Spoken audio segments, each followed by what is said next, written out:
It was a dark evening. Edward was heading home to Tidmouth Sheds. He had a busy day and longed for some rest.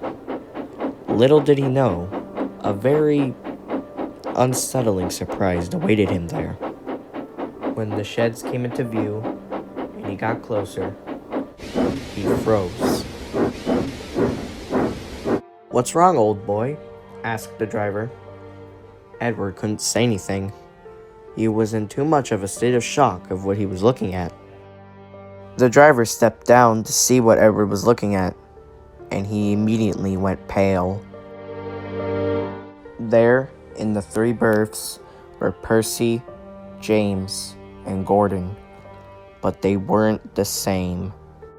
It was an overall terrifying sight. Percy had just glowing white eyes with no pupils.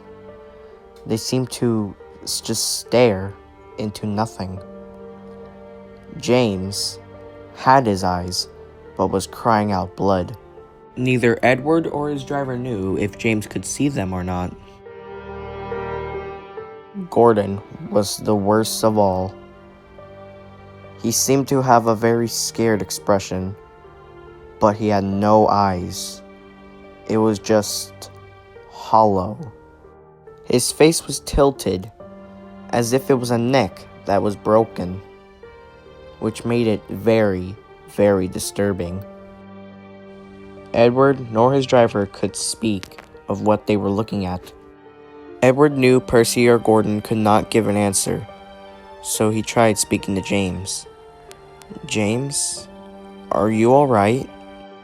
There was a silence until the red engine finally spoke. "We were left to rot," he said before going into silence again. "What do you mean?" asked Edward. "That's for us to know, and for you to find out," said James, and he said no more. Edward's driver couldn't take it anymore. He felt like he was going to puke. He immediately raced back into the cab, opened Edward's throttle, put him in reverse, and Edward raced away. "What could have happened to them?" asked Edward to his driver. "I don't know, but I don't want to see this ever again."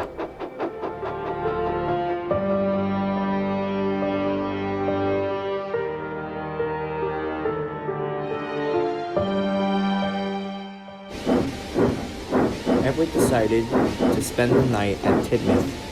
It was the nearest place he could stay at anyway. Thomas was there, and he could see the blue engine wasn't feeling himself. "Are you okay, Edward?" he asked. Edward stayed silent for a moment. He was still terrified after what he had just saw. Finally, he got the courage to speak. "I saw something terrifying," he said. "What?" Edward explained what he had saw, and Thomas was in shock. "So, does this mean they're dead?" All Edward did was just sigh. "I don't know, Thomas, but I don't want to keep thinking about this. Let's just get some sleep." "Okay." Thomas had a curious mind when falling asleep. He was still wondering what was wrong with his friends.